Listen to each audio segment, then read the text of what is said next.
Hello student, today I am take a new chapter of Value Education. Value education का ये first chapter है Sparky hoops.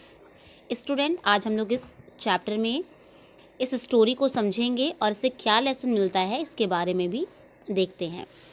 तो student, यहाँ पे Sparky hoops एक फाइटर बुल है और ये स्टोरी स्टार्ट होती है एक लड़के से जिसका नाम है रॉकी। रॉकी अपने आंगन में रो रहा होता है और वो क्यों रोता है? क्योंकि जो उसके क्लासमेट थे वो उसको हमेशा परेशान किया करते थे, उसको चिढ़ाते रहते थे और ये कोई पहली बार नहीं था, वो अक्सर ऐसा किया करते थे। अब ये रॉकी चाहे उनको डांटे या फिर उन्हें कुछ भी कह दे, उन्हें उन पर चिल्लाए, उनको डांटे, उनको धमकी दे, फिर भी वो लोग इस चीज़ को स्टॉप करने वाले नहीं थे। मीन्स वो उसको हमेशा परेशान करते रहते थे। और इस तरह से रॉकी जब रो रहा होता है उसे उस समय एक उससे बड़ा लड़का देख रहा होता है।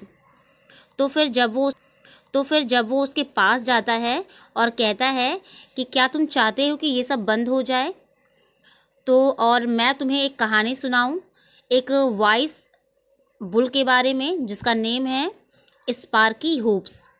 तो फिर रॉकी कहता है हाँ बिल्कुल, मुझे सुनाओ वो स्टोरी। फिर वो लड़का वो स्टोरी सुनाना स्टार्ट कर देता है स्पार्की हूप्स की। जैसा कि मैंने स्टार्ट में ही बता दिया था, स्पार्की हूप्स क्या था? एक फाइटिंग बुल था और जो स्पार्की था उसका जो फील्ड था वो एक फार्मर के घर के बगल था। मीन्स जहाँ पर स्पार्की रहता था जिस फील्ड पर, उसी के बगल में एक फार्मर का घर था। एक दिन स्पार्की उस फार्मर के विंडो में से देख रहा होता है, तभी उसकी नज़र कहाँ पड़ जाती है? टेलीविज़न पर, मतलब टीवी पर पड़ जाती है और उस टीवी में बुल फाइटर के बारे में वो दिखा रहे होते हैं। तो उसे देखकर स्पार्की के दिमाग में ये आता है कि वो भी इन्हीं लोगों की तरह है, वो भी इसी काम के लिए तैयार किया जा रहा है, मतलब फ़ाइट करने के लिए ही तैयार किया जा रहा है।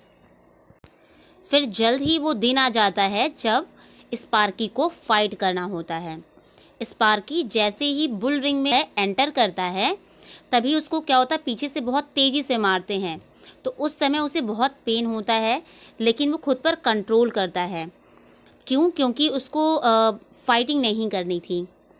वो खुद को कंट्रोल करता है, अपना गुस्सा अपने अंदर रखता है और फिर वो कुछ रिप्लाई में नहीं करता है, मतलब वो मारना या झगड़े करना स्टार्ट नहीं करता है।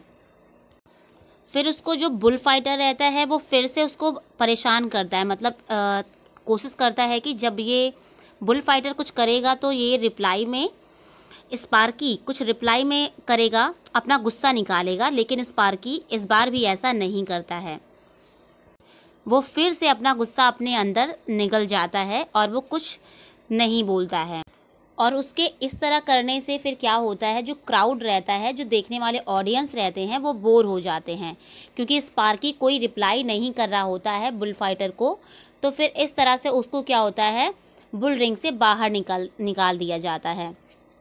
फिर इस तरह से स्पार्की जो चाहता था वो हो गया। वो क्या होता है, बुल रिंग से बाहर आ जाता है, फिर वो अपनी फील्ड पर चला जाता है और शांति से वो रहने लगता है। तो इस तरह से अब स्पार्की हूप्स क्या होता है, वो बच जाता है। उसको बार बार इस तरह से बुल रिंग में जाकर फाइट नहीं करना होता है। अब वो फ्री हो गया होता है क्योंकि लोग जान चुके होते हैं कि ये कोई रिप्लाई नहीं करेगा। मीन्स अगर बुल फाइटर को वो मारेंगे तो वो रिप्लाई में कुछ भी काम नहीं करेगा। तो अब उसे कोई भी बुल रिंग में अगेन नहीं बुलाएगा, मतलब फ़ाइट करने के लिए, लड़ने के लिए दोबारा उसे नहीं बुलाएंगे।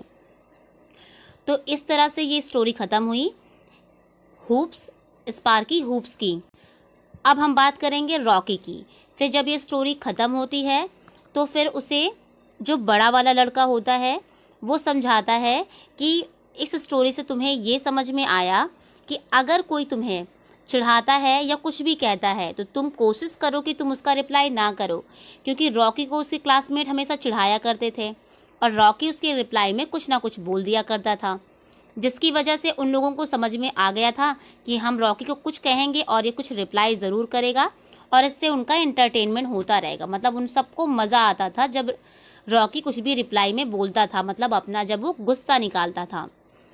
तो उस बड़े लड़के ने रॉकी को ये सिखाया कि तुम्हें भी स्पार्की हूप की तरह काम करना होगा, वो तुम्हें कुछ भी बोलें लेकिन तुम्हें उन्हें रिप्लाई नहीं करना होगा। ऐसा करने से वो क्या होंगे, एक दिन खुद ही तुम्हें परेशान करना बंद कर देंगे और किसी और बच्चे को ढूंढने लगेंगे परेशान करने के लिए। रॉकी को शुरुआत में ये तो थोड़ा अजीब लगता है, लेकिन फिर भी वो तैयार हो जाता है कि वो आगे ऐसा ही करेगा। फिर वो आगे ऐसा ही करता है। शुरुआत में उसे तो अच्छा नहीं लगता ऐसा करने में, क्योंकि उसको आदत थी रिप्लाई करने की, जवाब देने की। लेकिन कुछ दिनों के बाद उसकी आदत बन जाती है और वो उनका रिप्लाई करना बंद कर देता है। तो इस तरह से जो उनके दोस्त रहते हैं, फिर उनको अच्छा नहीं लगता है कि रॉकी कुछ भी रिप्लाई नहीं कर रहा है। और अब उन लड़कों को मज़ा आना बंद हो गया, क्योंकि रॉकी अब अपना गुस्सा नहीं निकाल रहा होता और कुछ बोलता ही नहीं है। तो वो सब बोर हो जाते हैं और रॉकी को परेशान करना बंद कर देते हैं। तो स्टूडेंट, आपको इस स्टोरी से क्या लेसन मिला? वो ये कि हमें किसी को बेवजह परेशान नहीं करना चाहिए। हमें ना तो किसी को परेशान करना चाहिए, ना तो किसी की बुली करनी चाहिए, और ना ही किसी को खुद के साथ करने के लिए अलाउ करना चाहिए। और सबसे अच्छा तरीका है कि अगर कोई आपका मजाक बना रहा है तो आप उसे इग्नोर कर दें। और अगर आप उसे इग्नोर करेंगे तो वो दोबारा ऐसा नहीं करेगा, क्योंकि वो ये काम इसलिए कर रहा होता है ताकि आप चिढ़ें और उसके बारे में कुछ बोलें। नाउ स्टूडेंट, अब मैं आपको कुछ वर्क बता देती हूँ which you have to do in your copy. आपको वो वर्क आपको अपनी कॉपी में करना होगा। तो आपको पेज नंबर 7 पर पल्स ऑफ विजडम से आपको ये फर्स्ट थॉट अपनी कॉपी में राइट करना है। एंड आफ्टर दिस आप क्या राइट करेंगे? स्टूडेंट, आपको ये वर्ड मीनिंग राइट करनी होगी। आप ये देख पा रहे होंगे वैल्यू एंड मीनिंग्स, तो आपको इसे भी अपनी कॉपी में राइट करना है। जैसे यहाँ पे फर्स्ट वैल्यू आप देख सकते हैं, self confidence means feeling good about your self. Next है courage means being brave in deal with any situation. Next है self respect, accepting and linking your self the way you are and being confident about your self. तो ये आपको 3 values और उनकी meaning अपनी copy में आपको राइट करना होगा। एंड आफ्टर दिस आपको एक्सरसाइज अपनी बुक में सॉल्व करनी होगी। आप लोग देख पा रहे होंगे ये एक्सरसाइज, और इस एक्सरसाइज को चलिए सॉल्व करते हैं। तो फर्स्ट राइट है, आपको इसमें करना क्या है? Choose the correct option. First option है फर्स्ट पार्ट है स्पार्की हुप्स वॉज। तो स्पार्की हुप्स कौन था? एक फाइटिंग बुल था, अ फाइटिंग बुल।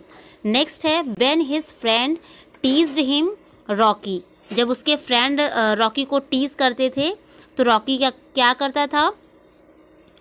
स्टार्ट क्राइंग, वो रोना स्टार्ट कर देता था। नेक्स्ट देखिए third, Rocky was teased by his friend because. Rocky के फ्रेंड्स उसको हमेशा परेशान करते थे, चिढ़ाते थे, क्योंकि क्यों ऐसा किया करते थे? Because he got provoke and react helplessly and his friend found his amusing. क्योंकि वो जब भी उसे चिढ़ाया करते थे तो उसका जो रॉकी था वो हमेशा रिएक्ट कर दिया करता था, जिसकी वजह से वो जो उनके फ्रेंड्स थे उनको बहुत मज़ा आता था। नेक्स्ट देखिए यहाँ पे, नेक्स्ट देखिए in the bull ring Sparky hopes realise that. क्या हो जाएगा? People were having fun at his expense. Next देखिए people stopped bullying Rocky when. क्या हो जाएगा? He stopped reacting to their bullying and started ignoring them. जब उनको उसका कोई मजाक बनाया करता था रॉकी का, तो उसने क्या किया? उस पर रिएक्ट करना बंद कर दिया और उनको इग्नोर करने लगा। तब लोगों ने क्या किया? उसका मजाक बनाना बंद कर दिया। अब नेक्स्ट देखिए ट्रू फॉल्स। फर्स्ट है Rocky was initially very frustrated and upset at his friend bullied him often. तो क्या हो जाएगा? ट्रू, मतलब स्टार्ट में जब उसे लोग परेशान किया करते थे तो वो बहुत अपसेट और फ्रस्ट्रेट रहा करता था, तो ये क्या हो जाएगा? ट्रू। नेक्स्ट है Sparky hoops entertain the crowd during the bull fight. तो क्या स्पार्की हुप ने लोगों को इंटरटेन किया था जब बुल फाइट हो रहा था? नहीं, उसने कुछ रिप्लाई ही नहीं किया था, तो ये फॉल्स हो जाएगा। नेक्स्ट है one way to deal with bullying is to ignore the people who bully you. तो क्या हो जाएगा? ये एक अच्छा तरीका होता है, जब आपको कोई बुल करे तो आप उसे इग्नोर करें। बिल्कुल, ये हो जाएगा ट्रू। नेक्स्ट है people tease those who feel helpless. ये भी करेक्ट है। उसी को इंसान चिढ़ाता है जो हेल्पलेस हो जाते हैं। और लास्ट है Sparky Hoops continue his life as a successful fighting bull after his first experience. ये हो जाएगा फॉल्स, क्योंकि वो एक बुल फाइटर की तरह वर्क नहीं कर रहा था, वो पीसफुली अपनी लाइफ को जी रहा था। तो स्टूडेंट, आपको ये सारे वर्क अपने बुक में करने हैं और नेक्स्ट वीडियो में हम लोग न्यू चैप्टर को स्टार्ट करेंगे और उस स्टोरी को समझेंगे।